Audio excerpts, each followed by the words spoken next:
Welcome, all you sinners and sodomites, to episode 34 of Bible Stories for Atheists. I am Josh. I'm Linz. And we are your guides to the awe-inspiringly artificial stories, literally littering the Bible. We're not actually reading from the Bible this week. No. We're doing some reactions. Yes, to some people who are, modern day proselytizers? I'm calling this a crazy Christian video reaction series thing. It's a crazy Christian videos. Okay. I probably should have thought this through before just saying it. Well, you got to make sure you put like 10 unrelated emojis and a bunch of exclamation points after it. In the podcast? Yeah. Figure that out. Okay.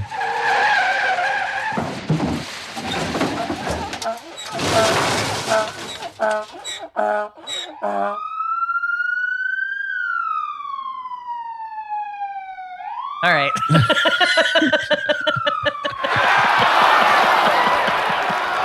So I don't know what you're listening to right now, but that's what I came up with. Yeah, we deep dive into some more crazy than other videos that people have put out to try and help other people understand the Bible or how to live or how they used to live. I don't know, 5,000 years ago or something. Not that long. 2,000 years ago or something. We go through a video that Tim Mackie did of the Bible Project. He talks about the nature of heaven and earth, his idea about the nature of heaven and earth. It's a real comic book ride. Yeah, it is. Girl Defined, which is a let's call it a ministry. A ministry. Yeah, that seems to be a for-profit ministry. They talking about masturbation.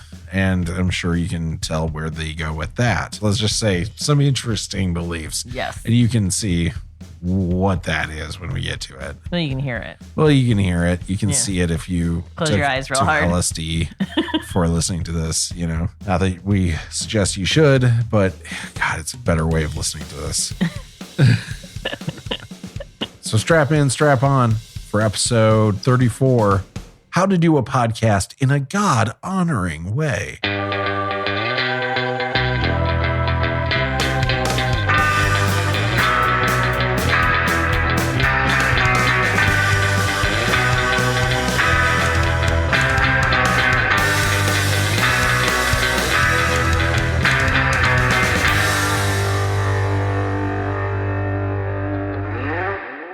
Whoa, dude.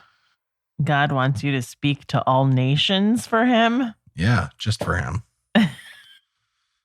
Just for him. I really wish you would have done more than 3 days. Or whatever it was in here. Oh, here's more. What do you think this podcast is all about? Oh, some of these other ones are church ones too. Dear God, dear Daddy? Your daddy. What it says. Yeah. You are El Shaddai? El Shaddai. Abba Papa. Yeah. I love you. You have touched my life in unbelievable ways. Praise you, Almighty. I wrote a poem about Columbine last night. You have begun to give me amazing insight into it. Praise your name. God, that means I was 14 when I was writing that. It was in 2000. Oh, so I was 10/1/2000. So you waited a whole year. I was 15. Yeah. Yeah. Lord, I love it. It was highly impactful. Yeah. Columbine. Lord, I love writing you like this. Please help me to do it for you. Please help me to do it for your glory, not mine. Praise. Please, God bless the Columbine kids. Bring peace to their parents. Praise and glory to you, Almighty El Shaddai. Good Lord. Your son and disciple, spelled incorrectly, and servant. This says Dickable. Dickable? It's DICIPLE. Dickaple. I think about like that's how I was signing off. Dickaple. The name is Your son, Dickaple. It's interesting because I think these pages clearly came before these ones did. Yeah. So where do you I want to start? explain to the folks? Oh, what you're reading? I thought it was just so. All right. So I was looking for something the other day, and we have just, as everyone does, like just mountains of boxes in our basement that has shit in it. And I came across this little red book that written on the cover of it says God's property. So I was like, oh, God left his book here. Which, by the way, so it's a red hardcover journal. Yes. And it was written in like with like a blue, pencil. Was it a pencil or was it a the ballpoint pen? The cover is definitely pencil. Is it? Okay. Yeah. I could lick it and erase it. Okay. If I wanted to. And but that's on the one side because it looks like you tried to start writing on half of it and then stopped for a good long while because the last one in here, well, not that long. The last one here is 10/1 of 2000. Of 2000. Yeah. Started on 3/6/99, but some of this is not related to your Christianity. Some of it is obsession over a girl. Yeah. So we're gonna skip over those meaty bits. Yeah. And from time to time come back to Josh's former life as a hardcore Christian. Yeah. Wow. It's crazy stuff, man. So I guess you guys heard what I already read, and we can kind of just leave it at that today, I guess. Unless you want me I think that actually is going to set up something good later in the episode. So it's the amuse-bouche, if you will. Amuse-bouche. For this episode. All right. Yeah. Well, you got a little tasty taste. More to come in the future. Because it's funny because I said to Josh, I'm introducing a new segment, which is Lindsay reads Josh's most inner private thoughts. Teenage Josh's most inner private thoughts. And Josh straight up was like, give me that book. This is never happening.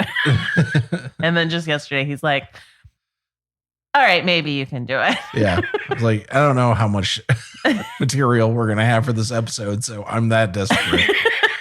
I think, you know what I think though? I think it's interesting to like go back and read what you were thinking way back then. Yeah. And how different it is from now. But also like make people really understand that, yes, we've talked about you being all in, but like you were writing letters to God. Like you're and getting responses. Yes. Apparently, that's you thought you were. Yeah. Yeah. So it's tough to go back to it, especially just trying to read my old handwriting. Oh my God, it's terrible. Yeah. You terrible handwriting. And I did cursive. Oh, why? Yeah. People with terrible handwriting should never use cursive. So let's start from the beginning. Let me start by introducing you to Tim Mackie. Hi, I don't know you. I'm sure you're a really nice person.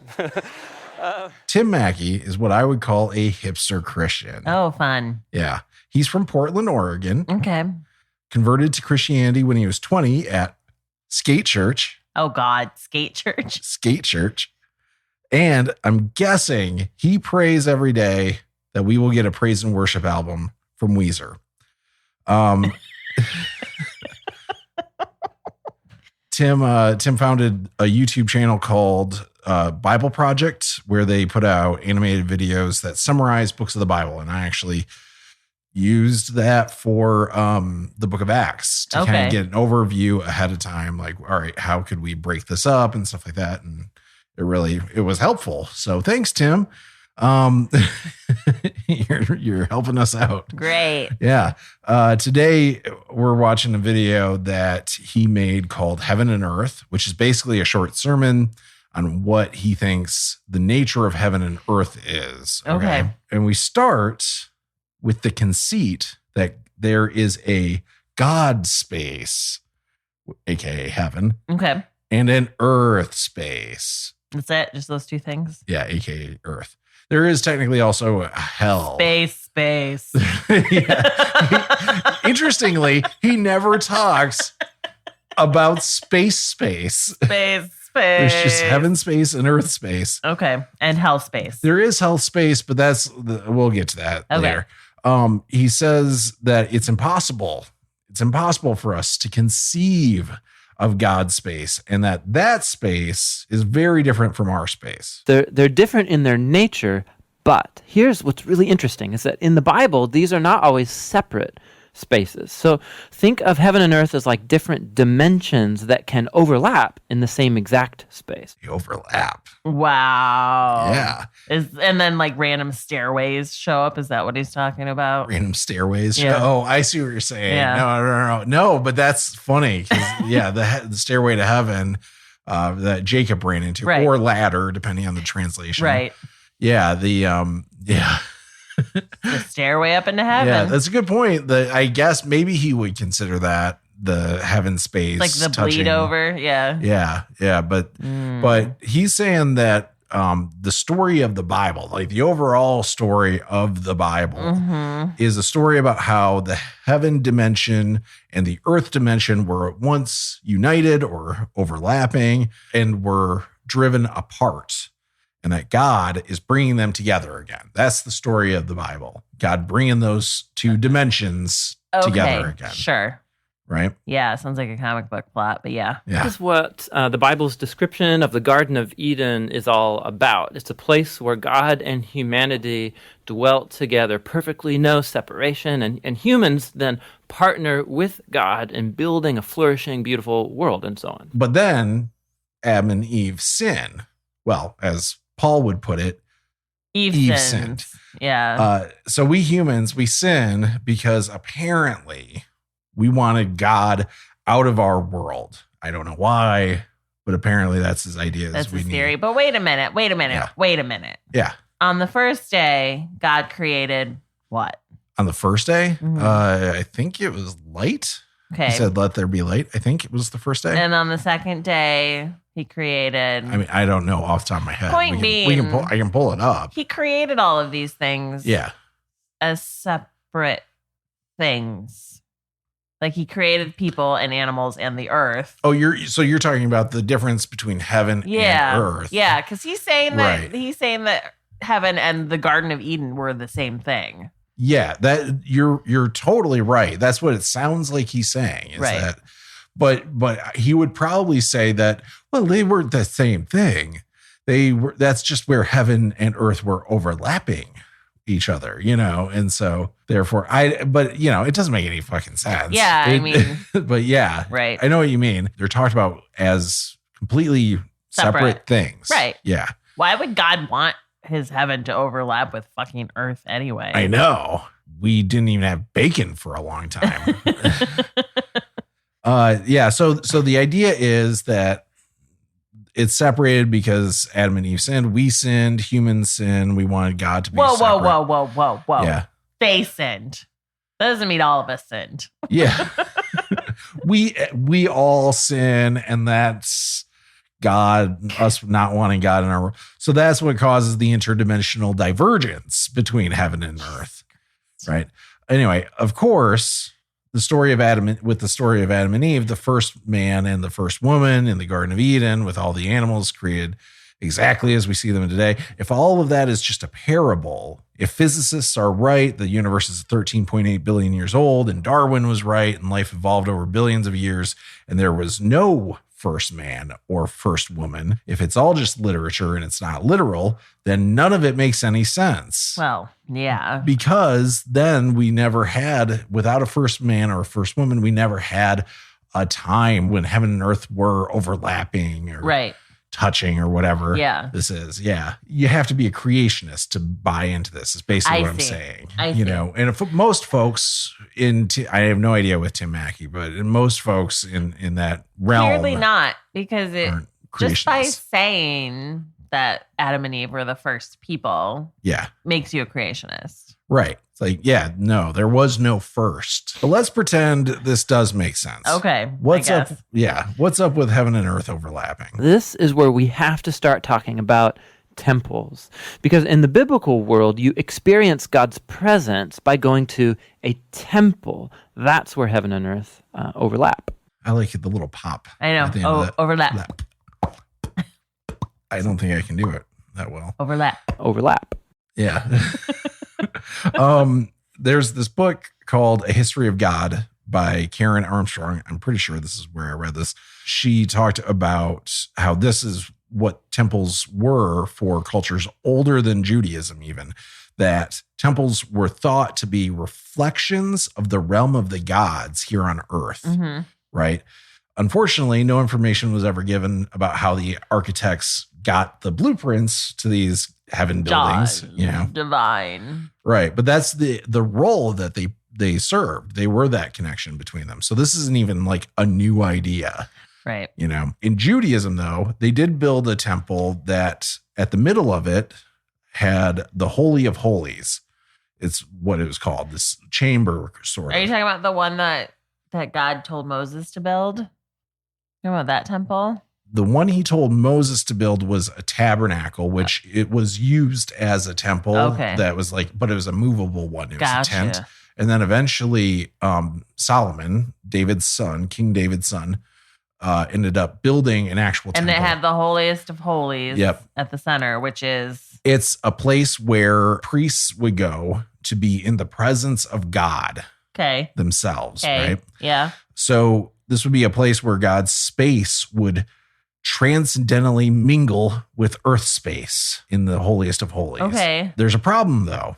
How could you have perfect, amazing God space touch dirty, old, naughty earth space, right? Sounds like the start to a rated X movie. Yeah. The temple also creates a problem. So God's space is full of his presence and goodness and justice and beauty, but human space is full of sin and injustice and the ugliness that results. This was resolved through animal sacrifice. Now, this might not make any sense whatsoever. a lot of sense to most rational people. You might be thinking, how the fuck does killing an animal generate the 1.21 gigawatts of cosmic syncopation needed to put heaven and earth dimensions back into alignment? Well, Tim gives a scientific breakdown of how this works. Animal sacrifices, somehow they absorb the sin when the animal dies in your place. And it creates a clean space, so to speak, where you are now free to enter into the temple and be in God's presence. The goats are sin sponges. There are times where I wish that this was less of a audio only feature and had video, because I don't have words to respond to this, just faces that I'm making. It's just kind of giving up is kind of how I would describe your look after that. I mean, like, yeah, okay. Yeah. So all right, let's do the exercise, right? Yeah. So animals, I guess, are without sin. Is that the point? And killing them absorbs sin? You're already doing a better job of explaining this than I've ever heard. So killing them absorbs, but that's where I lose. How? Why? Yeah. Why does killing an animal absorb your sin or the sins of just the area where the God space it's is? very local. Yeah, it's very local. Yeah, it creates a pocket dimension. Yeah, Spilling the blood of an animal. It creates a clean space.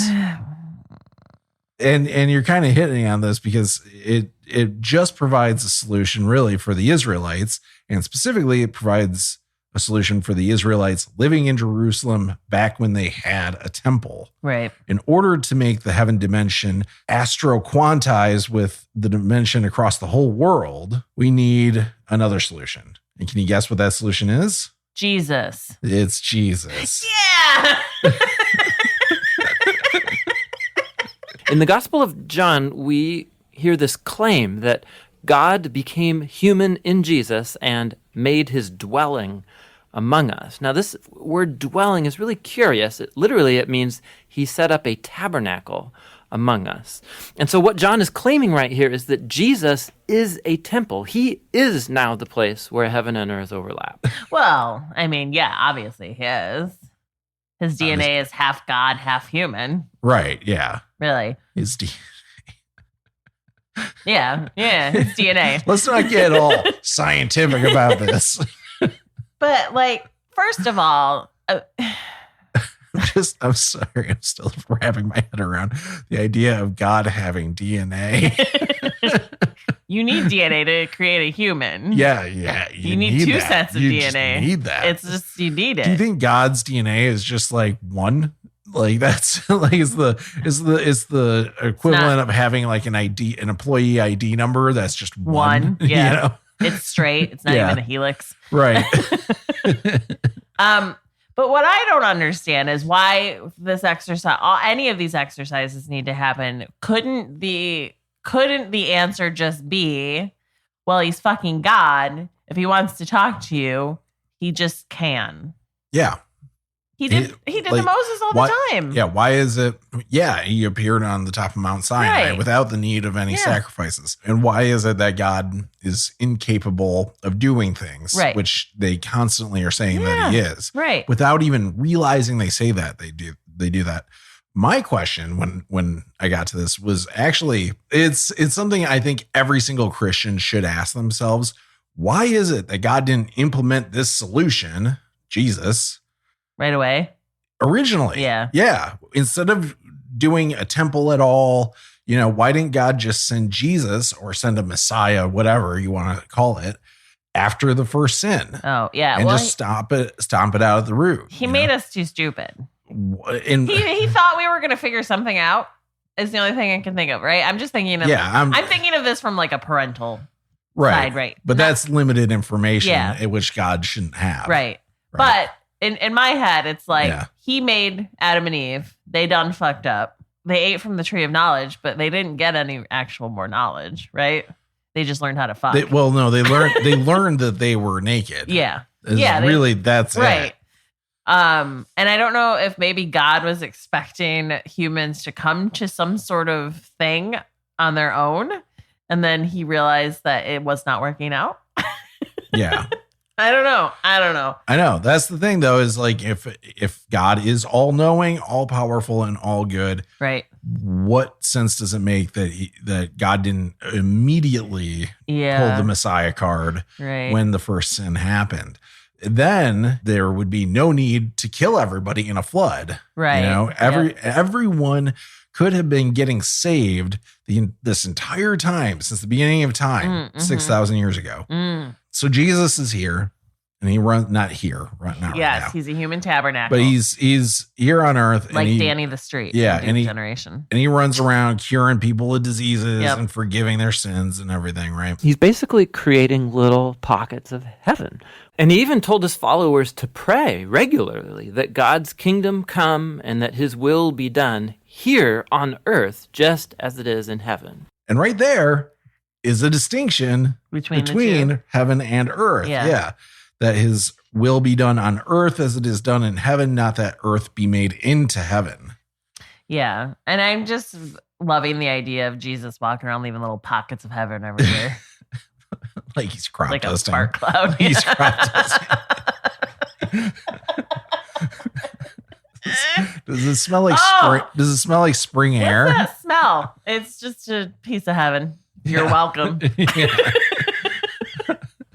But Jesus isn't just the temple. He was also called the Lamb of God by the guy that ate locusts and honey in the desert, right? Yep. Which means he's also the sacrifice you make at the temple. So the cross is now the place where Jesus absorbs sin to create a clean space that is not limited like animal sacrifices. Jesus' sacrifice has the power to keep spreading and reuniting more and more of heaven and earth. Now we have cross sponges instead of goat sponges. Oh, no. He's Jesus. It's the Jesus sponge. Yeah. He's the sponge. And these sponges are much more portable and ultra absorbent. Well, no, they cut open Jesus and light came out of him. And that is what cured everybody of their sin. Is that what is? That's what I pictured when he started talking about it. Because he was like, he said that Jesus was the sacrifice to absorb the sin, but not just in a small area. Right. Like animals, but everywhere. So I just picture like just like a beam coming out of him like he's something from the X-Men. And whoever gets into the beam is like, oh, I feel sin-free. Also, what's that smell? This leads to another question of like, what happens when we die, right? Does this mean that we don't actually go to heaven since, heaven is a place on earth? A few times in the New Testament, we learn that Christians will be with Jesus in heaven after they die, but that is not the focus of the Bible story. So we have not seen a single thing that Jesus ever said to suggest people go to heaven when they die. What is this guy's accent? Portland? No. I It don't sounds know. like he's trying to do like a half British accent sometimes. So anyway. So we have not seen a single place that in when we read through the Gospels where Jesus said anything to suggest people go to heaven when they die. Yes. Except maybe for the 12 disciples, including Judas, where he said Who are that going to whole sit thing. next to God. Yeah, that we're going to be on the 12 whatever. thrones Yeah. in heaven, or it might have even been just the kingdom of God, which Right. I imagine the paradise earth would have been too, part of that kingdom. He said that the believers will be resurrected after Judgment Day into a paradise, which is supposed to be a transformed earth, not heaven. Heaven is a different place. So, what is going to happen when God does overlap heaven and earth? In the book of Revelation, we get this beautiful image of the Garden of Eden, now in the form of a city, coming to end the age of sin and death by redeeming all of human history in a renewed creation. And God's space and human space completely overlap once again. I haven't read Revelation in a while, but I might be wrong about this, but I'm pretty sure that the city he's talking about is heaven. Like it's just heaven appears as a city in the book of Revelation. It's so fucking weird because John, who in theory is the person writing the book of Revelation, literally has to measure heaven, like measure how big heaven is for some fucking reason. I don't know. Weird. Yeah, but like he gives specific units of measurement for how big heaven is. And maybe that's why they can only fit in like 100,000 people. Yeah.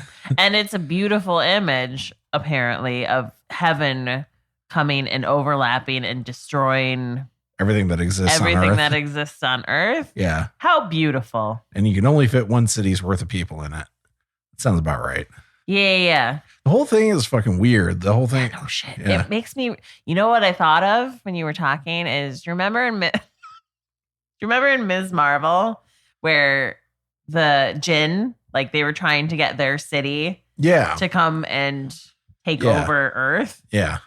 and it would have destroyed Earth? That's basically it. And it's the same thing. Yeah. Yeah. I think Marvel might be onto something there. You guys, if you want a visual representation of what this guy is talking about, just watch Ms. Marvel. It's a great story. I love it. Right. Yeah. Yeah. What if in the beginning, heaven and earth were different dimensions? Oh, occupying the same space. Right. And then we sinned and the dimensions split up and maybe Jesus makes a little piece of heaven and earth fuse together whenever someone stops being a dick. Or maybe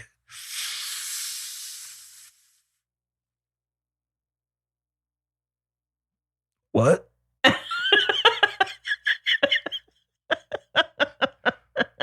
don't know. I what. like that. Started exhaling Oh my fake God. I smoke. really wish everyone would have just been able to see that because I'm watching Josh pull fake smoke in his chest and then blow it out the side of his mouth so as not to do it in the microphone. Yeah, I don't want to.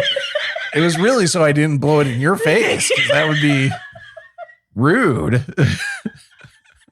So anyway, it's totally a stoner thought. The whole thing is yeah. a stoner theory. I mean, the whole Bible is a stoner theory. Yeah. I also watched a 45-minute sermon that Tim did where he gave a much more in-depth breakdown of this theory. And if I were to sum up his beliefs on this, it would be this. By Jesus changing how you behave, you make the world less like hell and more like heaven. And that's all God wants, is to make the world less like hell and more like heaven. Pride, lust, anger, greed, these are all pieces of hell. And that creates evil in the world, right? And then Jesus gets rid of those. Of course, the big problem with this is it comes down to deciding who are quote unquote true Christians, right? Which we've talked about before, that when they were the early church trying to figure out, do you need to get yourself circumcised if you become a Christian or not, and stuff like that. What are true Christians and what aren't true Christians? And the reason why it comes down to this is because there's a lot of people who are Christian who are very prideful and are very lustful and angry and greedy. These are people who truly believe that they are Christians, but they are pretty horrible people, the rest of us have to deal with, right? So are those people not true Christians? No. Why is Jesus incapable of transforming those people for some reason, Yeah. So this is where the belief kind of breaks down. Also, it's just not biblical. No. Like it doesn't ring true with the Bible. Well, and can we also talk about how saying things like, I'll give you greed, right? We could all do without a little bit, all the greed. But I think it's important to call out that when Christians call things like anger or pride or lust sins, you're creating shame. Right. And it's completely natural to be angry. And it's actually really important for people to feel their feelings and let them out. You're talking in absolutes when you do that. Yeah. And it's not absolutely wrong to be angry. There's times where it is justifiable to be angry. And it's fine to have pride, I think. And I 100% think it's fine to be lustful. Right. It's completely ridiculous to create an environment where natural human feelings are made into things that create shame. And that is one of my biggest problems with Christianity, is the creation of shame that goes along with almost all of it. Right. Including that. So this guy's walking around saying we want earth to be more like heaven, which means we all have to be less angry and less full of pride and less lustful. Or you could just teach people how to manage their feelings in an appropriate way, and the world would be a better place. Right. Yeah. A lot less priests touching kids, that's for sure. Yeah. Now, these beliefs that Tim are peddling are largely harmless, right? Like they're not directing you to harmful behavior or anything. But I don't think people like Tim Mackie actually believe in Christianity. They don't act like it's real. Like they use these easy outs, like it was a different culture back then and everything, to avoid having to deal with the problematic tenets of their beliefs, as they should. You shouldn't let your religion make you racist or sexist. Right. You have to avoid that. But I think they're hiding from a truth that's in the back of their minds, which is that it's not real. None of this is actually real. How does a perfect God write an imperfect message? And by participating in all this, they provide validation and cover for all of those shitty Christians who push harmful beliefs on people. Christians, like our next subject. Oh. If you haven't heard of Girl Defined. Oh, God. They're what I would call influencer Christians. So we had hipster Christians. Now we're going to talk about influencer Christians.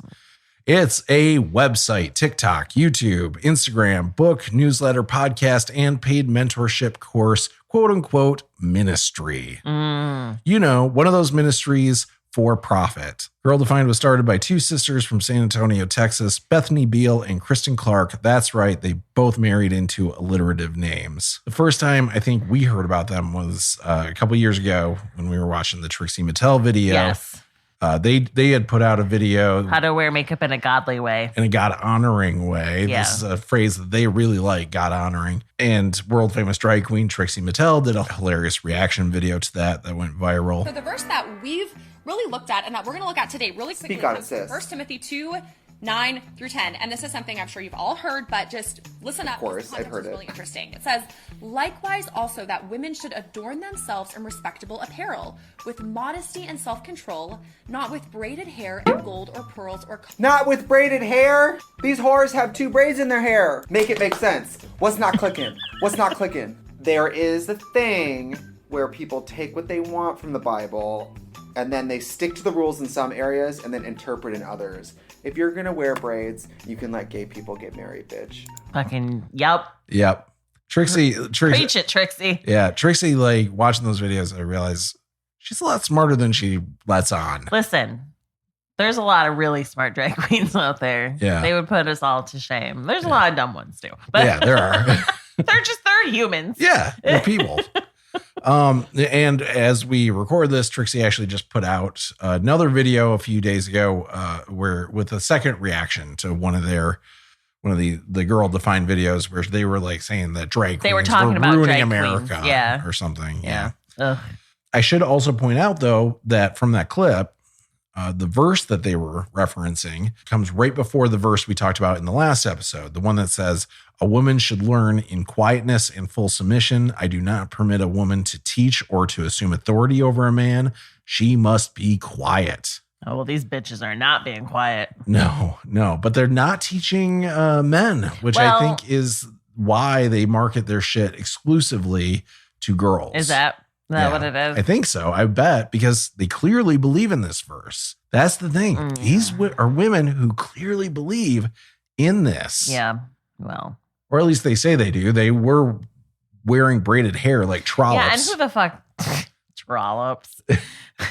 And who the fuck knows what they really do in their actual lives? No. So you go on their website and it's fucking nuts. It's like I said, there's paid mentorship courses. There's I downloaded a guide for 5 ways to stay pure or whatever the fuck.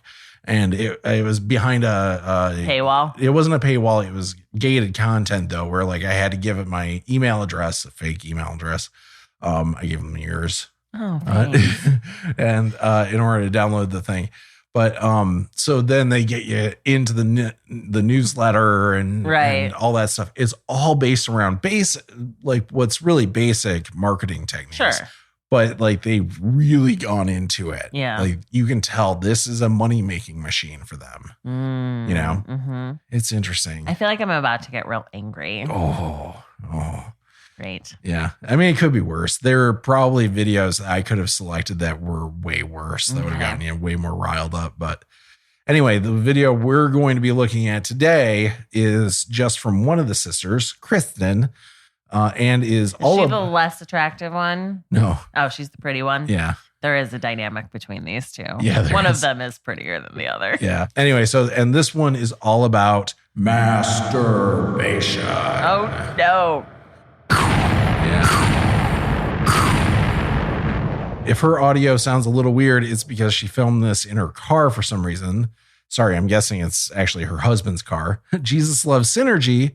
So you need the YouTube video to tie into the podcast. But it's a follow-up on the podcast episode I did where I took a deep dive, episode 90, talking all about masturbation and the Christian woman's struggle to find freedom. And you have to tie in the Instagram. Posted a story on Instagram a day or two ago, and I asked you guys, I said, hey, have you listened to the episode? If not, listen to it.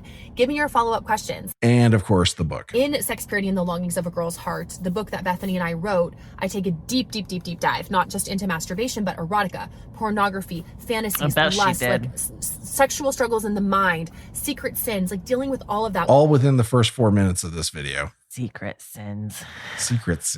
So the first question she tackled was, is masturbation a sin if you don't have sexual thoughts while doing it? By the way, totally something I thought about when I was like a teenager. Oh, really? Oh, yeah. Most of this stuff, it's really weird going through this because most of the stuff is shit I was thinking about back when I was a teenager. I have yet to meet a person who is able to consistently masturbate without a single sexual thought entering their mind. My dad can't do it. My mom can't do it. My sister can't do it. My father-in-law can't do it. My mother-in-law can't do it. None of my grandpas or grandmas can do it. Do you think she starts off with that question when meeting new people? Right. Hi, I'm Kristen. Do you think about sexual thoughts when you masturbate? Yeah. No? I have yet to meet anybody. Yes? You don't want to tell me because it's personal? Oh, okay. I'll Right. take that as like of course I do. Here's what I would say is that God designed sex to be an act between a husband and a wife in the context of marriage, in the covenant of marriage. Bullshit. Yeah. What bullshit, God? Okay, listen. Tell that to the people in your fucking book who had sex with like their daughters and had 20 wives and all that bullshit. Oh, we're getting to that. Yeah. We come up with all these reasons, but what we fail to grasp, what we forget is that in the Bible, from Genesis to Revelation, never do we see any sexual acts, any sexual pleasure, any sexual desire being fulfilled in a God-honoring way outside of marriage. We just don't see that. Yeah, if you choose not to look for it. She needs to listen to the first few episodes of our podcast because Jacob couldn't get one of his wives pregnant. Right. So she had him fuck a slave. Right. So that she could take the kid for herself. Then Jacob's son, Judah, marries his first son off to some woman named Tamar. You remember this story. His son dies, so he marries the second son off to Tamar. He spills his seed instead of coming inside of her, so God kills him. Yep. Hence the one Bible verse about this shit. And then Judah's wife dies, and Tamar dresses up as a prostitute to get Judah to have sex with her. Yep. She ends up getting pregnant, and one of the kids is Jesus's ancestor. Oh, right. Literally an ancestor of Jesus. Yeah. So read your Bible, Kristen. Also, like, I hate it when they're like, it doesn't say it in the Bible. Listen, bitch, that the Bible, first of all, isn't in full. Like, they've pulled so much shit out of it. And it was written by... And added so much shit to it over the years. And it was written by men who were just trying to get something off the fucking ground and create a cult. So, of course they don't have all of that shit in there. Also, she calls it God honor, like she says, in a God honoring way, which she loves this phrase, but that phrase doesn't actually make any sense. It's a subjective phrase. Yeah. Right. You could use it however is convenient in a moment. I think if you want to honor God during sex, you have the best orgasm of your life. Right. Yeah. I mean, that's the only way to do it. And yell his name a couple times. Yeah. Yeah.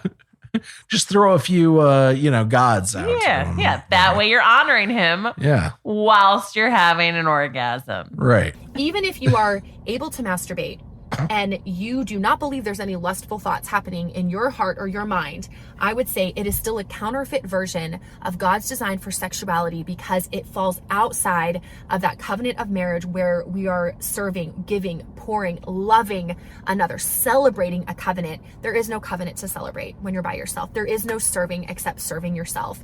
There is no pouring out. It's just very much about your pleasure, your desires. It's all about you. Oh, bitch. There is pouring out. Why is that a problem, though? Are you not allowed to ever have anything that you want to do, that you do for yourself? No, it's all for God. Yeah. God's a needy bitch, according to these people. That's the fucked up part. Yeah. As he went, if you believe the stories, a really long time without us, and then all of a sudden he just needs all of our attention and love constantly. Right. I mean, come on. Yeah. Constantly from all of us. And the one thing that's going to piss him off is like if you touch your dick. She might as well be sitting down a 13-year-old girl and looking her straight in the eyes, telling her that the feelings she's having is shameful. And selfish. Yes. It's not just shameful, it's selfish. And then, literally seconds later, one of you asked, do you think it's wrong for everyone or a personal conviction issue? I'm not going to put my convictions on anyone else, but what I see in scripture is what I just said. I'm not going to put my convictions on anyone else until the end of the sentence, you perverted heathens. But I know what it says in the Bible. I just said it. Except that you hand cherry picked a couple things to tie into what you wanted it to mean. And then you conveniently left out every single other piece of contradictory Bible that there is. Bitch. I'm so full of shame right now because I also have anger. Is it because of all the pride? Creating a hell on earth. Yeah.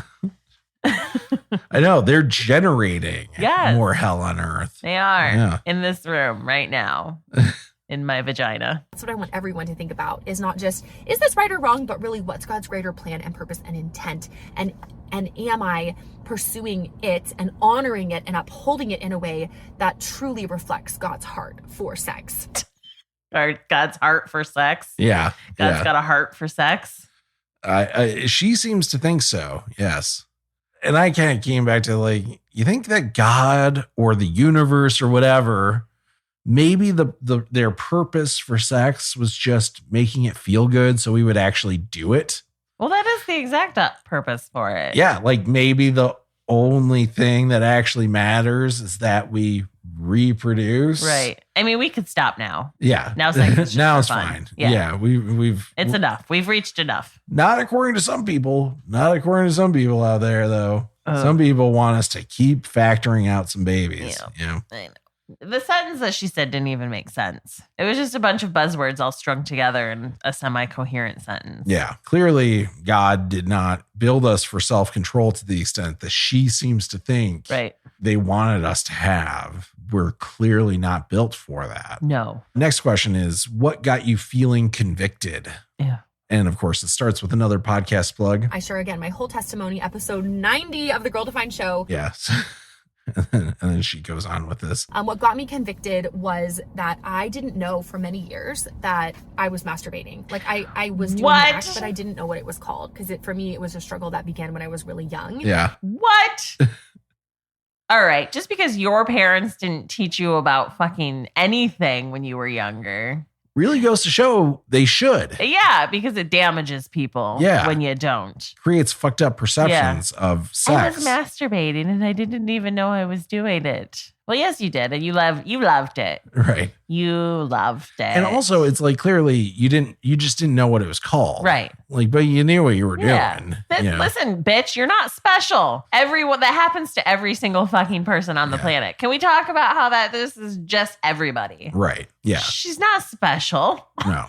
I just started to realize that I was not pursuing that masturbation was not honestly just an authentic, genuine act of sexual pleasure being pursued in a biblical context. I knew it wasn't. I knew for me it was very selfish. It was all about my pleasure. It was about my desires and longings. For me, it was very lust fueled. Like seriously, why is this a sin? And what is it that God is trying to protect? Well, here, so I have follow-up questions for her because she's like, I realized that it sounds like she was saying she enjoyed it too much and she was spending too much time doing it and it was really interfering with her life. Like, how much were you doing it? And what age are we talking about? What age did you figure out it was a selfish, lustful act that wasn't in line with the Bible? I think she talks about it a little bit more, like what age she was at. I think we get to the answer to that question. Okay. What is it that God is actually protecting here? Like, she'll briefly talk about this a little bit later on, but what she never really addresses is, did all this masturbating somehow make her love her husband less now that she's married? Right. What is the problem that's trying to be solved here? Right. The next question is, how do you not give in? And I remember so many times, like the urges can feel overwhelming. And this is another thing that keeps pissing me off while I was watching this. She keeps acting like she never, quote unquote, struggles anymore. Like she keeps saying, I remember this being so hard, or I remember having to deal with this and all that stuff. But she doesn't admit that she probably is still masturbating today. Yeah. Or at least she wants to. Because marriage and having sex regularly doesn't stop that from being a thing that you want to do. Well, but also, like, listen, I'm a fan, but I never in my life was there ever a single moment, and it might be different for dudes, I don't know, where I was like, oh my God, I need to masturbate right now. If I don't do it, I'm going to die. And that's what she makes it sound like. But that's what people who have shame about things feel like. They feel like they have to do it. Yeah, like the urge is so overwhelming because they know they're not supposed to. And I never felt like that ever. Yeah. And so never in my life have I ever been like, oh my gosh, this is crazy. Yeah. Must masturbate now. Never, ever in a million years. Well, you've also never met, what the fuck is Thor's name? Oh, Chris Hemsworth? Yeah, you never met Chris Hemsworth That's not in person. An urge to masturbate. You might if you met him in That's an urge person. to do something else sexual. Yeah. Not by myself. Well, assuming you're not able to pin him down. That's terrible. I would never force myself upon Chris Hemsworth. Right. Ever. Right. Never. I'm serious.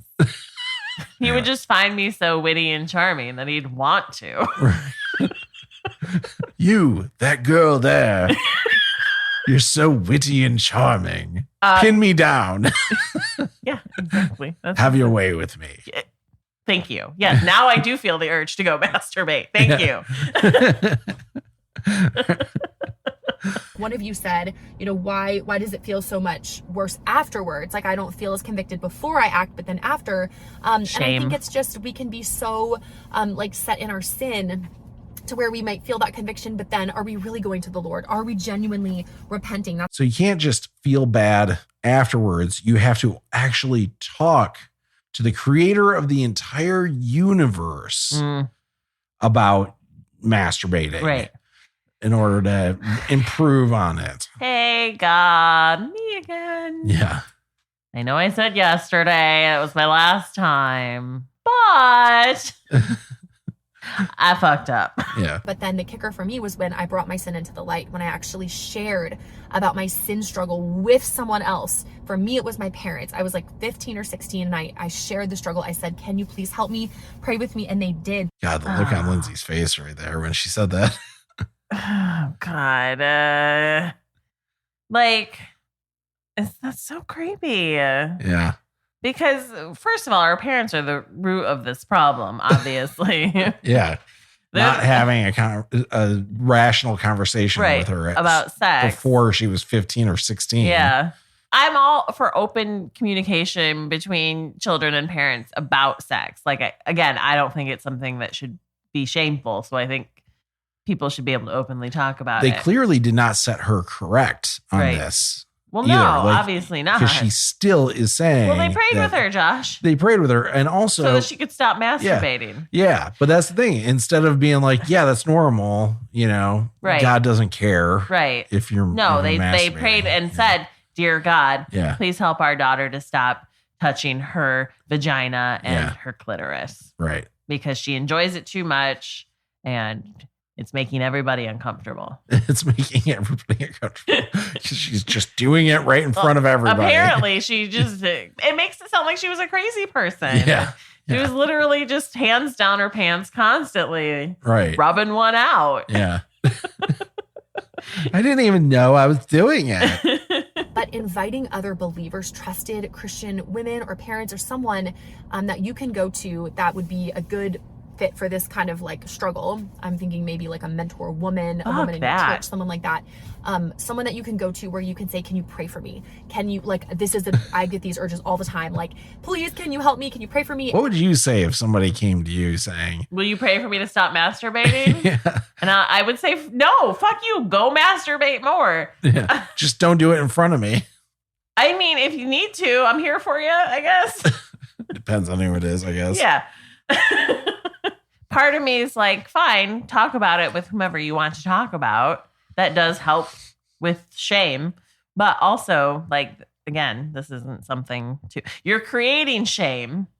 It's a weird shame tornado cycle that's happening. In one way, they're trying to cure the shame by being open and talking about it. But then it creates more shame because no one is saying it's okay. It's okay. Yeah. Yeah. You're normal. Don't be so fucking hard on yourself. Everybody does it. Yeah. You're normal. Even if you thought it was a sin. God doesn't care. Even if you thought it was a sin, it's not that big of a it wouldn't be that big of a sin. Right. It'd be like fucking speeding or something. And listen, just don't be Catholics so fucking hard on yourself. You can confess murder and go to heaven still. So I think you're fine to masturbate. Everybody, all Christians think that. Oh, well, then what the fuck's the problem? I don't know. That's the thing. That's the thing. It's not even about sinning. It's about putting a burden on yourself. Right. It's the same thing as the dudes that would fucking whip themselves, the monks that would whip themselves, Right. Well, but I also want to point out that if the one line in the Bible that talks about being anti-masturbation is the one where the dude spills the seed on the ground so God kills him. Yeah, Onan. Yeah, I mean, that's just dudes, though. I know. Women aren't spilling no seed. There is no Bible verse saying it's wrong for women to masturbate. I bet you if you asked the guys writing this Bible back in the day if it was okay for women to masturbate, they would probably say yes. They would probably be like, women don't do that. Or they would say yes, it's perfectly fine because we love it. Yeah. We love it. Right. I mean, let's be honest. They were probably circumcising women. Oh, yeah, that's true. Ugh. And having support, that is huge. And then another thing, this is also part of the journey toward freedom for me, was making radical changes. Like, you know, if you're chilling in your bed, binging a Netflix show that's extremely sexual, very provocative, with nudity, all of these things, and then you're like, oh, like my urges are so strong, like I don't know what to do. Like, maybe stop throwing gasoline, you know, like on the fire. On the fire.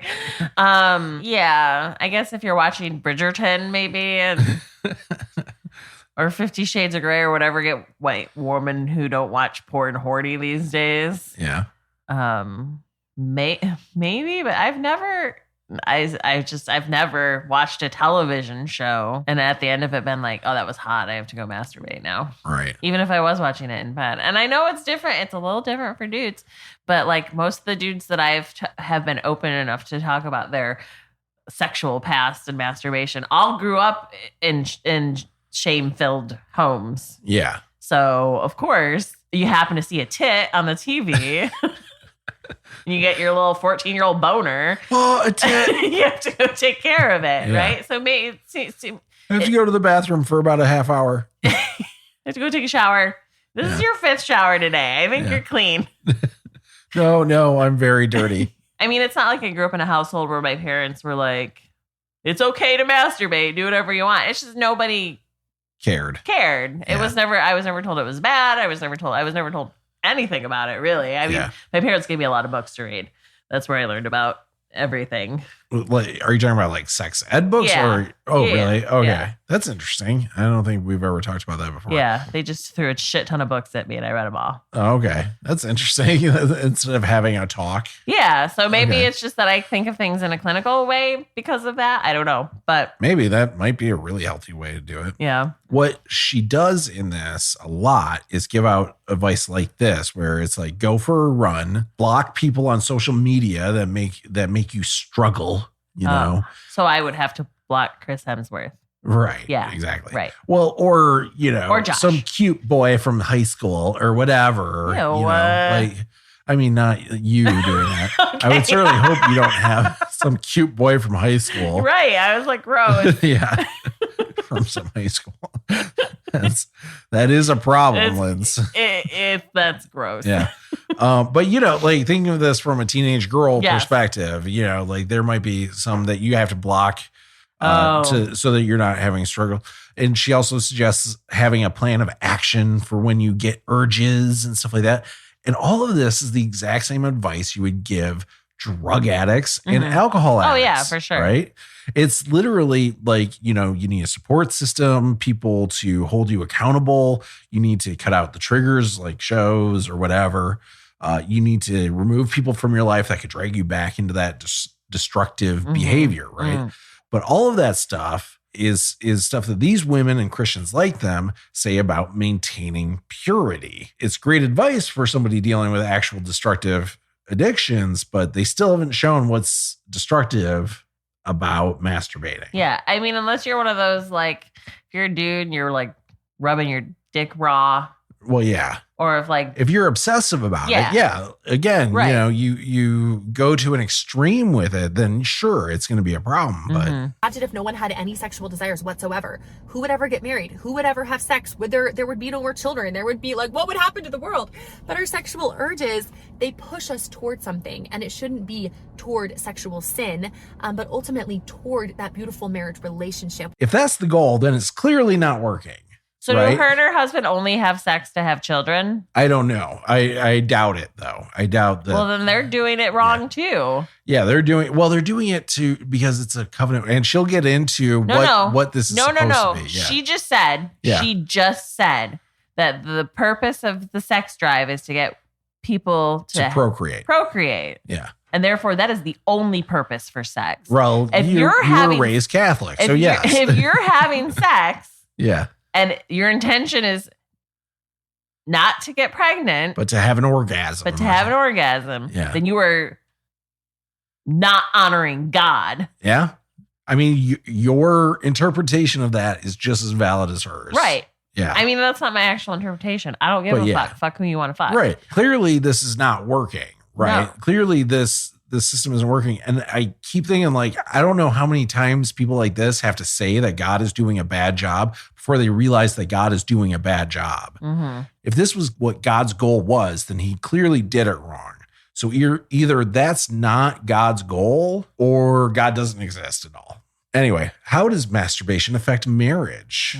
My struggle with masturbation prior to marriage impacted my relationship with my husband, our intimacy, because my body was so trained to respond to stimulation based on masturbation that when my husband, when we are having sex, that I had early on in our marriage, I had to really almost like retrain my body to respond to my husband and not to respond to the way that I had grown used to experiencing an orgasm. Yeah, the right way and the wrong way. Her way is the right way. His way is clearly the wrong way. Yeah.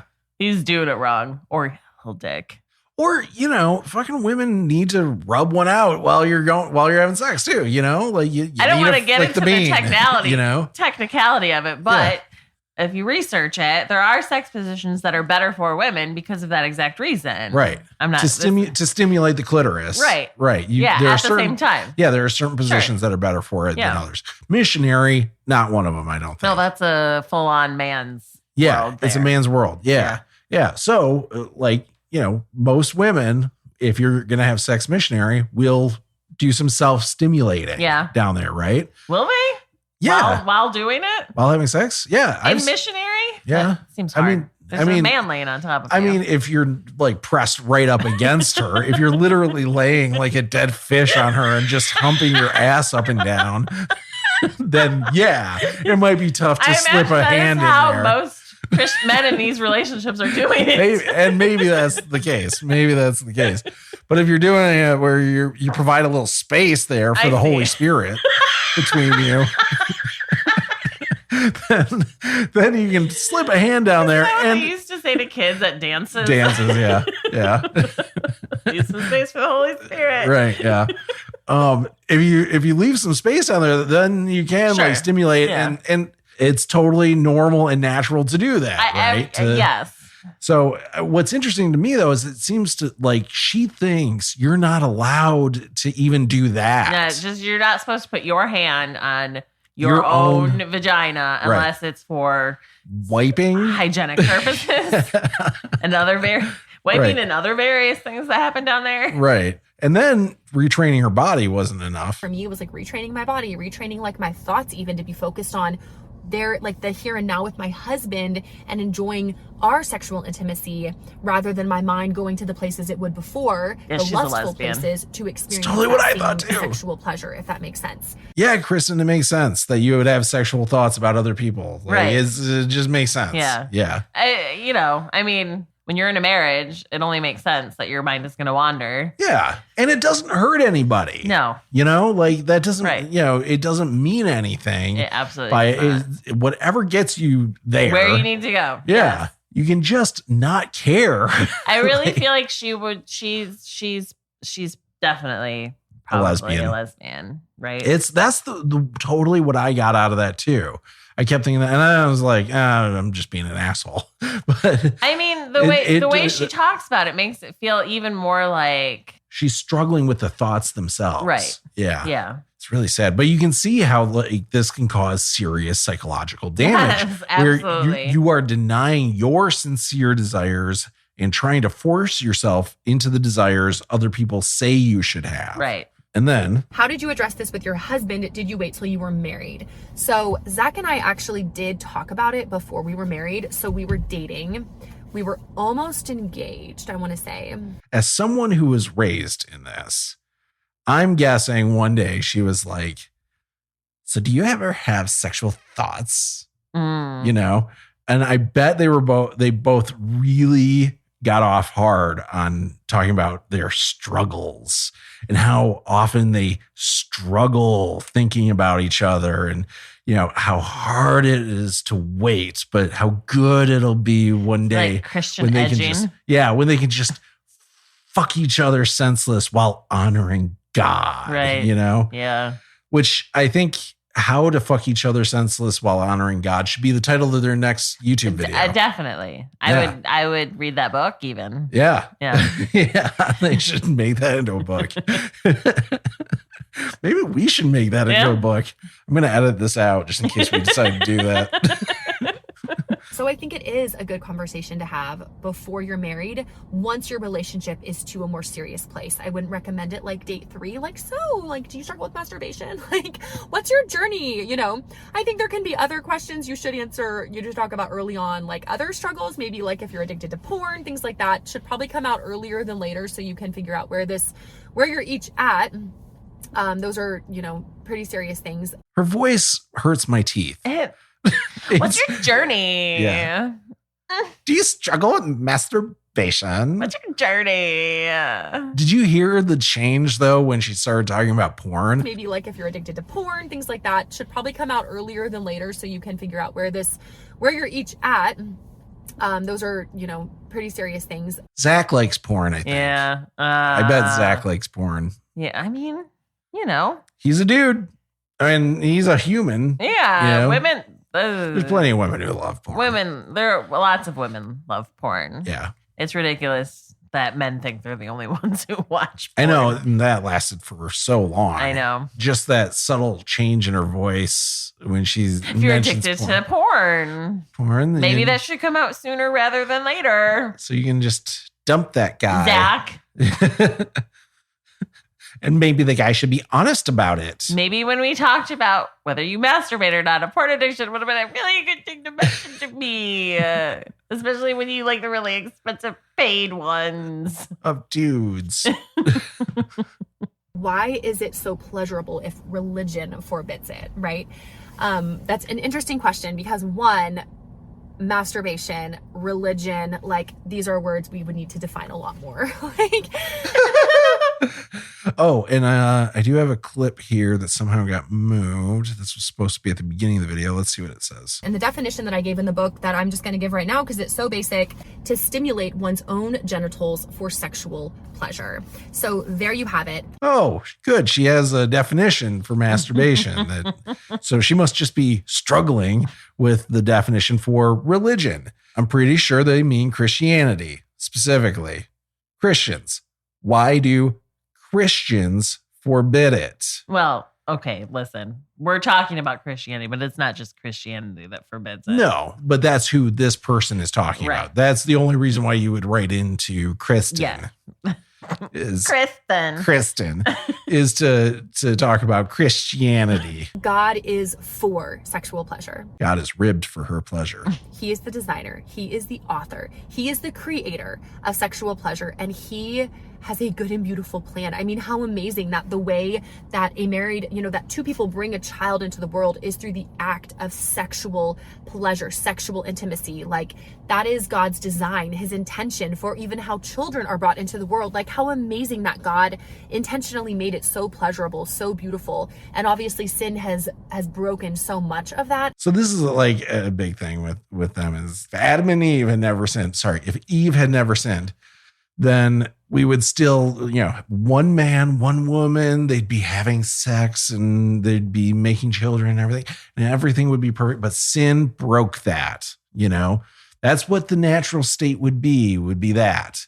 But sin broke that. And now we have perversion and masturbation and stuff like that. Nobody would have masturbated if Eve hadn't just left that fruit alone, you know. It's a weird thing for them that sin breaks God's greater plan instead of them just recognizing like your idea is not the actual natural state of being. Right. You know, I mean, you can just look to the animal world to prove that to be the case. Yeah. Fucking dogs lick their own balls all the time. Yes. You know, like, monkeys masturbate. There are plenty of animals that have sex for pleasure, not just for procreation. Right. I just want to give a heads up that things start getting weird here. Oh no. Yeah. We don't have to be passively spinning around or feeling like God is a killjoy, like, oh, why does religion forbid something pleasurable? God is actually for our pleasure. He created it. It is awesome, what a gift he's given to humanity, sexual pleasure, but within the right context, for the right reasons, in celebration of something bigger than ourselves, of marriage, which ultimately, the most amazing, glorious part about all of this is that marriage between a man and a woman, that covenant is ultimately a reflection of Christ's relationship with the church, Christ with his people, and that sexual act, that intimate act, the word yada is used in scripture, which means a deep knowing, is the same word that God uses many times when talking about his children, that he knows us, he yadas us. Yeah. So there's a lot to unpack there. So a marriage between a man and a woman is meant to mirror or represent, or I don't know, reflect God's relationship with his children. Yes. Yeah, I know. It gets weirder. Like, so he gave us sexual pleasure so that we would get married. Yeah. And have the marriage relationship between a man and a woman, she's very clear, is the same as God's relationship with his children. Who are us. Who is us. And Jesus and the church. Yes. As well. Lots of people in that relationship. Yeah. And he yadas us. Yadas us. Yada. So yada is used a lot in the Old Testament to mean sex, but it's also used in Genesis 8:11 after the flood, when it says that Noah knew the waters had receded. It's also used in Genesis 25 verse 27 when it says that Esau, you remember Esau? Yeah, Jacob's brother. Yep. Became a skillful hunter. Skillful was yada. Okay. So it's got a broad meaning to it, right? Pretty interesting then that Kristen here, as well as a whole bunch of people like her, really hone in on this one interpretation of that word to mean that it's like a sexual thing between us and God. Right. Is really what kind of comes through with this. That intimate act reminds us that we as humans were made for intimacy. We were made for an intimate spiritual relationship with our Heavenly Father. And there's nothing on this earth that can satisfy us more and give us more peace, more purpose, more fulfillment than our relationship with our Creator. You know what does? Masturbation. Yeah. As somebody who has been deeply into Christianity, masturbation was way better. Well, and it's interesting because she talks about having the relationship with God and how that's supposed to be fulfilling and meaningful and fill you with fill all of your urges. Yeah. Right? Fill everything you need filled. Is filled with God. Yeah. To make you feel good. Right. But you can't masturbate because it makes you feel good. Right. So why would you do all this stuff to make yourself feel good? It's still selfish. Shouldn't that be masturbation? It is masturbation. It's spiritual masturbation. Masturbation now technically means, obviously, masturbation, touching one's own genitals till completion. Right. In a sexual manner. Masturbation can be used in other ways. Getting really into your own physical fitness to bulk up or whatever is masturbatory. Right. Yeah. When a lot of times you'll hear it said about artists who are really into themselves as their subjects, right? Yeah. Their works will be called masturbatory. Right. So masturbatory is just doing something for yourself for your own pleasure. Yeah. That's the whole point of her relationship with God. Right. It's for her own pleasure. Yeah. Yeah. What the fuck's the difference? Yeah. Well, it's also for God's pleasure, though. I think apparently. both of them are for God's It sounds like it. I see. Because it really, like, as she's talking about this, it really sounds like she's saying God made us to have sex with us. And and it really sounds like she's got this sexual fantasy that might even be subconscious about intimacy with her Heavenly Father. Right. You know, you read my fucking thing earlier. Yeah. It sounds weird, but there is something to that where, like, I'm like, Daddy. Yeah. Dear God, dear Daddy. Yeah. It has a whole nother connotation, doesn't it? Yeah. And how you love writing. You love writing him. Yeah. And that you want him to keep helping you write to him for his glory. Yeah. Not yours. I probably said something about wanting him inside me. Not on this page, but I'm sure at some point somewhere in there, I probably told him how much I want him inside me. Yeah, I'm sure. It's a weird thing. Like, and that's the thing is, like, most Christians don't even realize that they're doing it, but there's a real issue with Christians fetishizing God. Right. And I'm not going to fetish shame, but she's pushing this on fucking kids with this YouTube channel and all of her bullshit, you know? Yeah. That's the stuff that's really bad is like, it's fine if that's what you're into. I'm not going to kink shame or anything like that. If that's what you're into, go for it. But don't push this on, you know, kids who are like, don't put your bullshit on other people, basically. Yeah. Right. I mean, my whole thing with sex and sexual freedom and sexuality and being open is your sexual wants and needs shouldn't harm somebody else. If your sexual wants and needs harm somebody else, then don't do those things. But if all of your sexual wants and desires and pleasures are just for you and you alone, or you and whoever is consensually sharing it with you, then do as you please. Yeah. And it sounds to me like God is a very consenting partner. Right. Yeah. Based on what all of these people say constantly. And that's ultimately what I believe and what many Christians believe, that sex should drive us toward going, okay, there's something more. This isn't the end all be all. There is something more that I was made for. And it's to be intimately known and loved by my Creator, and for me to intimately know Him and worship Him with my whole life. And when I do that, that is when I will be truly, fully satisfied. So God is for it. God is for it.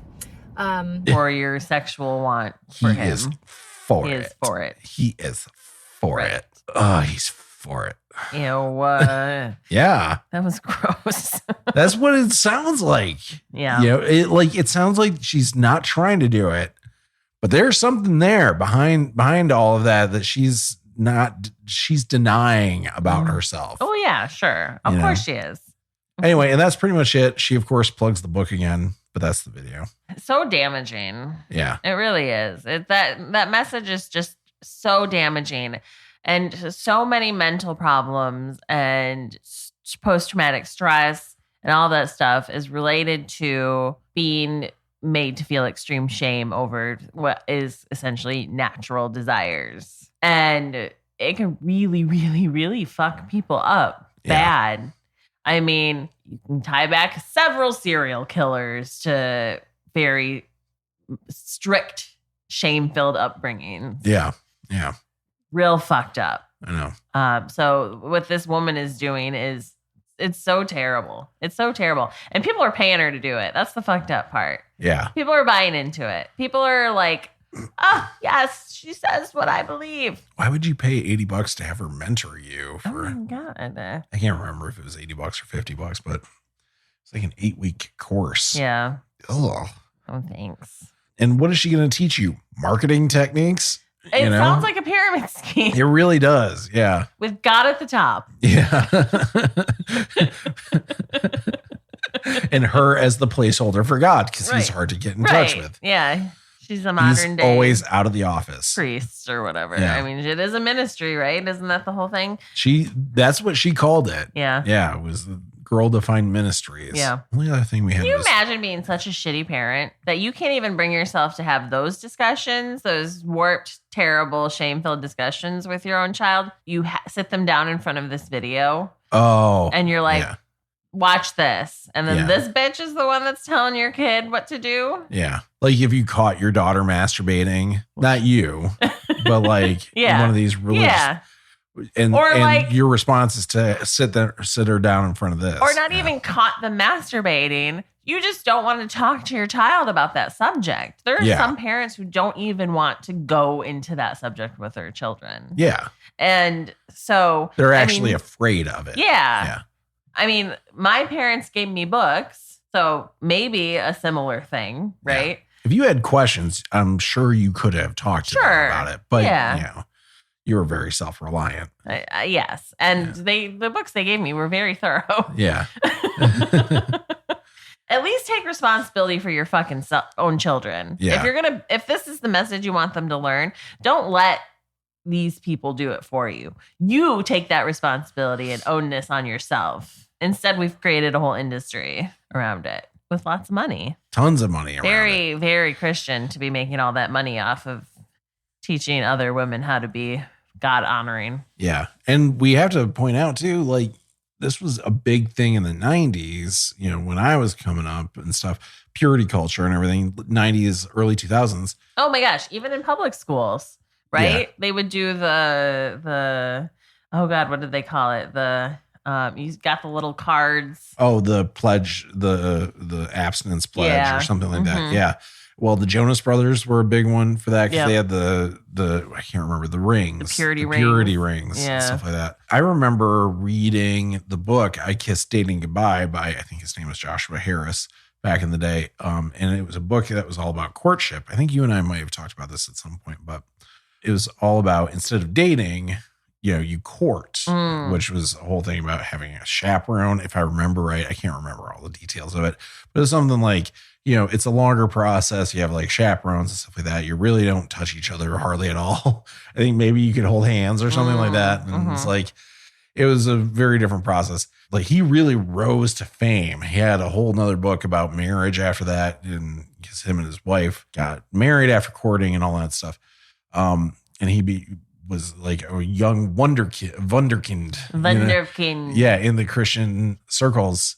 But then now he's an atheist, and he has since apologized profusely for those books because of all the damage they have done to people, all the divorces that were caused because people got into marriages that they shouldn't have gotten into. Right. They weren't ready for it. They didn't know what to look for. To have sex. Yeah, ultimately. Yeah. I mean, I went to Cornerstone when I was, 18 years old, and within the first few weeks, all of these people were fucking pairing up with people they ended up getting married to. Right. It was weird to see everybody just instantly pair up. Right. Like, well, that's the only reason I was like, did I miss a fucking memo? Like, I didn't know we were supposed to just cling to somebody like a fucking last life raft on a Titanic, but then they got married, and I don't know how many of those marriages have lasted, but I can't imagine it's a lot of them. Right.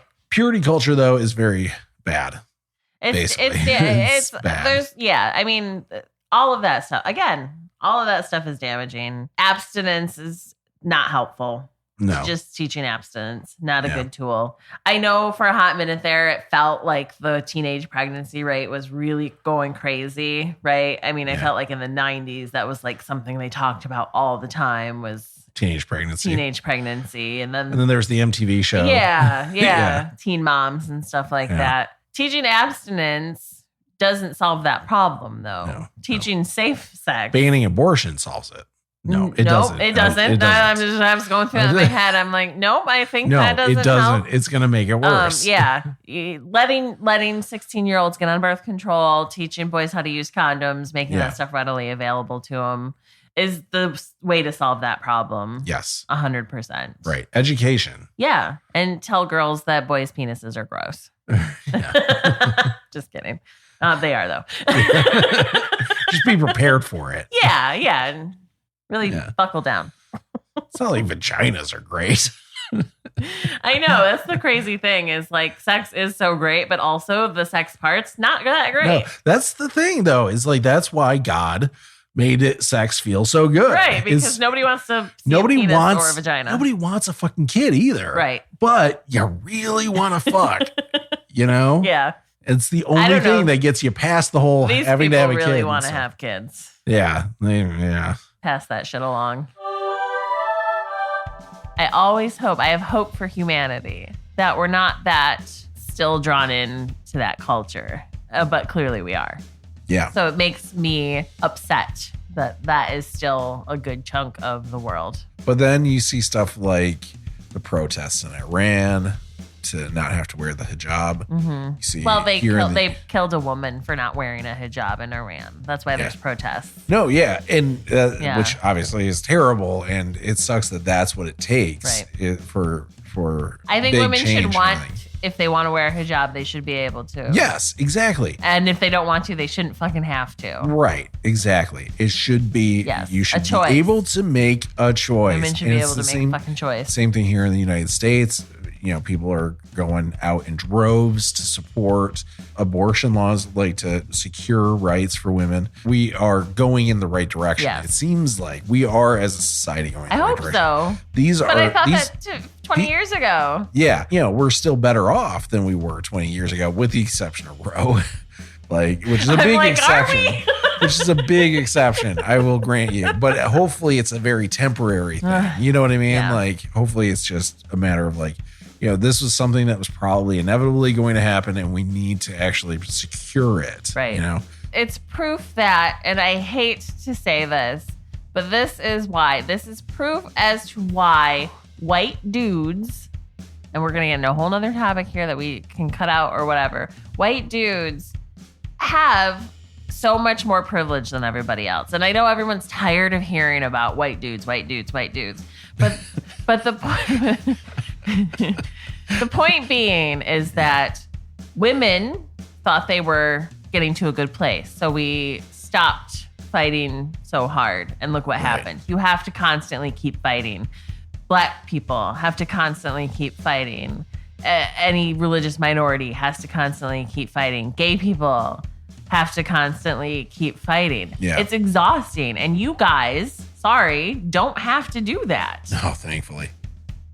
And so when guys are like, oh, poor white dudes, they're always the problem for everything. Yeah. Everything gets blamed on us. And it's like, well, yeah, you guys have the free time. Yeah. You're the ones causing all the mess. Right.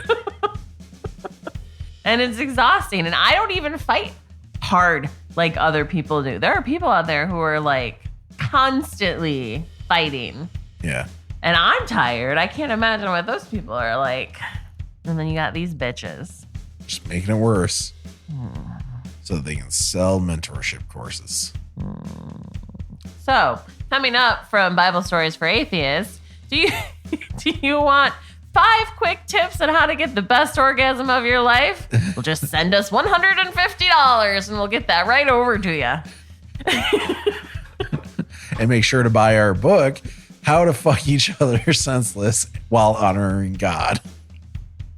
Soon to come out also on Audible, voiced by Chris Hemsworth. Step 1. Be Chris Hemsworth. Everything you do when you are Chris Hemsworth honors God. Everyone you do when you're a Chris Hemsworth honors God. One of these days, somebody who listens to this podcast is going to know Chris Hemsworth, and he's going to be like, these weird people in Michigan talk about you an awful lot. And it's always sexually. I think they both have crushes on you. I mean, if there was any dude. And they all live miserably ever after.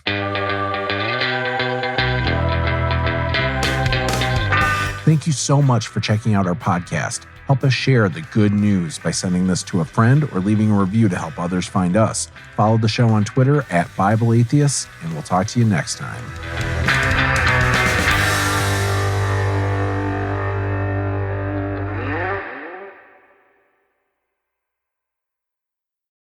Overlap.